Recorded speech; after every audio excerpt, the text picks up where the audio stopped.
Hey you guys, welcome to episode 130 of Credit 101. In this episode, I want to talk about some tips for dealing with debt collectors. So if you guys have collections on your credit reports or maybe you get letters in the mail, then this is a great episode for you. In the next few episodes is going to be about just debt collectors in general and debt buyers. Now, when you guys think about these debt collectors, understand these are companies that bought the debt from the original creditor. So maybe you once owed Discover, Capital One, whoever you originally got your money from. Then maybe they bought the debt, or sometimes they can actually just be collecting that debt for whoever it is, whether that's Discover, Capital One, whoever it may be. Okay, so there's certain laws around this. So I want to talk about a few tips with dealing with these companies. So first, I want you guys to understand that they do not care about you. They don't care why you came late or anything like that. All they care about is when you're going to pay. And that's being honest. You guys can probably hear a lot of stories of debt collectors being angry or saying certain bad things, that they're going to do this, they're going to do that. And you got to understand that they work off a commission. So even if it's a debt buyer, the people that work for these collection companies, maybe they work in some type of call center, they're getting paid off a commission. So they're going to do and say anything to get money from you. So don't take it too serious. And understand too that stress is not good for our body. So it's no point in stressing about none of this stuff, because it's not worth it. Okay, so understand that they're going to say and do anything to try to get the money from you, but it's certain things that they just cannot say or do. Okay, for one thing, if a collection company tell you, hey, we're going to sue you, you have to understand, can they actually sue you? Because they cannot threaten to sue you if they don't have that capability. You have to find out if they actually own that debt. Before you think about saying you're going to actually sue me, do you actually own my debt? Do you have proof that you own my debt? And also to not only see if they own the debt, see if you're outside the statute of limitations. I told you guys previously, I made a lot of live videos about statute of limitations. Even in previous videos, I talked about this too. Statute of limitations is a certain amount of time that companies have to collect on a debt in terms of suing you. They can actually collect, they can continue to collect on it, but they cannot sue you for whatever money you owe. So I told you guys, in Wisconsin, it's 6 years. So they have 6 years. After that, if a debt buyer, if they buy the debt, they can't come to you on the 8th year saying, hey, I see you got this $2,000 debt for you, we're going to sue you. They just can't do that. Okay, so that's something I want you guys to think about. So you want to know if the debt was assigned to them or they actually just bought the debt in general. Okay, and when it come down to these debts, we're going to get into validation of debt, because that's very, very important. That's how you're going to actually see, okay, show me the paper trail, show me a contract so I can see that you actually bought this debt or that you actually own this debt. A lot of times these companies going to see just a statement, and that's not going to help. That's not good enough a statement, because they could have got that at your garbage can. If you think about it, like anybody could take that garbage that at the garbage can and say, now that you owe them money. So you gotta actually see who actually owns that debt. Okay, and then you want to see if they got incorrect information for you, because a lot of times they do have incorrect information. I had this, like when I had to sue Midland and we came with a settlement. So I really suggest you guys sue these companies, because I was scared, but I did it and we settled, which is good. Which is what they always try to do with us, right? They sue us and they want us to settle. Okay, I'm going to sue you, and then we're going to settle on my terms. Okay, but I want you guys, when you call them, I want you to see what incorrect information that they have. Or if you don't want to call them, you can actually send out letters, which is good. But make sure you guys send them out certified. And here's some certified receipts right here. So I keep a stack of certified receipts, because I'm always sending out certified letters. So this is a certified receipt that you guys want to send out when you guys contact them. You want to see what information they have correct, what information they have incorrect, because once you know the information that they have incorrect, you know how to actually fight them. So that's what want to be the biggest thing that you need to know. But again, I want you to know just your rights with dealing with debt collectors. So we're going to talk about the FDCPA. the FDCPA, the Fair Debt Collection Practices Act. That's a lot to say. We're going to talk about that. We're going to talk about validation of debt in the next episodes. So please make sure that you keep all of this information in mind when you ever get something from a debt collector. And understand, I have a free letter on my website that you all can download. So if they were to send you something in the mail saying, hey, let me give you an example of what they may have on there. And I'm going to use me as an example. Hey, Rickita, we have a new debt for you from Fingerhut. Let's just say that.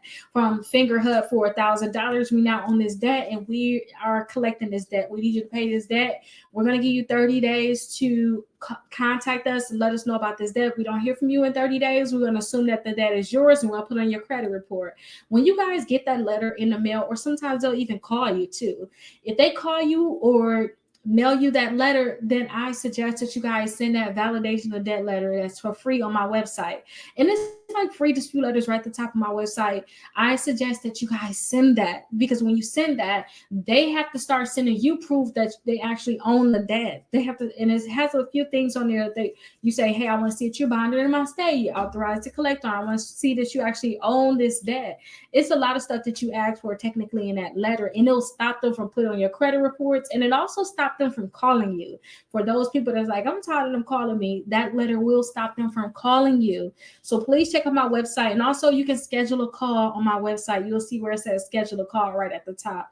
So please schedule a call, get that letter. If you have any questions, I'm definitely here for you all. I'll see you guys in the next episode when we're going to talk about the FDCPA. I'll see you all there. Hey, welcome to episode 131 of Credit 101. In this episode, we're going to talk about your rights when dealing with these debt collectors.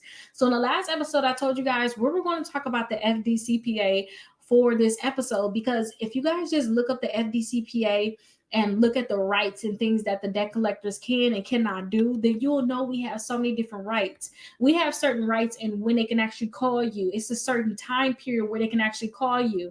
They can't call us at midnight, y'all. They cannot call us at 6 a.m. They have to call us within certain time frames. Also, they cannot harass us by calling us back to back. They can call us 20 times in one day. The FDCPA was put together, the Fair Debt Collection Practices Act was put together to help us. It was put together to help us because debt collectors are just doing whatever they wanted to do. Another thing that they cannot do, they cannot say that they're going to sue us when they actually don't even have the right to sue us. So what I always tell people is know exactly what they cannot do and use that against them. So if you know what they can do and what they can't do, you can use this against them to tell them to stop collecting on the debt and also stop contacting you altogether. I had to do this with so many of my debts, and in the past I had debts that I never paid. I'm just being honest. And at the time, I just couldn't pay it. But we have certain rules. If they wanted to sue me, they could have just sued me. But they chose not to sue me. Now it's past the statute of limitations. But now these I want to say now, but at the time too, these collection companies actually got the debt and they reached out to me. And I sent them the validation of debt letter that you can find on my website for free. It'll have the dispute letters at the top. I sent that to them and I asked them for so much information that they just say, you know what, I'm not going to mess around with this lady. And I want you guys to do the same thing because that can stop them from calling you. And we have new regulation too where they're able to email us now. They're able to leave us voicemails now. They're even able to text us now. Do y'all know how irritating that is going to be? If you guys haven't already had that done to you, or these companies have not been reaching out to you, know that this stuff is irritating, but we need to know what our rights are because we can tell them to stop doing these different things. And if you guys know exactly what things they are violating, like if you send them that validation of that letter that's on my website, if you send that to them, you know how they say you have 30 days to respond? They send a letter, they have 30 days to respond to this debt, respond about this debt. If we don't hear from you, we're going to assume that it's yours. You're going to put in your credit report. It's the same thing. When I send you this, when I ask you to validate the debt, you have 30 days to validate this debt, or you cannot collect on it until you do provide for the validation. You cannot report it to the credit bureau. You cannot verify it. You know how you do a dispute letter to the credit bureau to remove a collection from your credit report? If you were to send out a request for the collection company to validate a debt, then they cannot technically verify that debt as accurate with the credit bureaus until they actually mail you a letter to validate the debt. So we need to know these different type of rules. And that's why a lot of times if you have a collection on your credit report, A lot of times you'll send that first dispute to the credit bureau, and then the next month you'll send out a letter to the collection company. I'll say wait like 5 days, then send a letter to the credit bureaus, because what's going to happen is they still have to respond to you before they can actually send you, or they still have to respond to you before they can actually validate the debt or verify the debt with the credit bureaus. So that can be like a sneaky way of actually getting that account deleted. And don't forget, you guys, if you have problems with these collection companies, you can also go to the CFPB website where you guys can file complaints, which is really good. And then you can also do it on the FTC website, and you guys can technically sue these companies for damages. Remember, I had to sue Midland because they was reporting a balance that was not correct. They were not actually validating the debt. And when I sued them, they knew they was in the wrong and they didn't care about it. They said, hey, let's just settle this. Like, we're not going to go back and forth. I don't care what's on your credit. I don't care this, and that. We're going to settle it because that's what we normally do once we get lawsuits. That's why I tell people to go ahead and sue. Now, we have to get into this debt validation. So let's go ahead and check out this debt validation. Don't forget, you can get it for free on my website, Rickita.com. So definitely check it out, and I'll see you guys in that episode.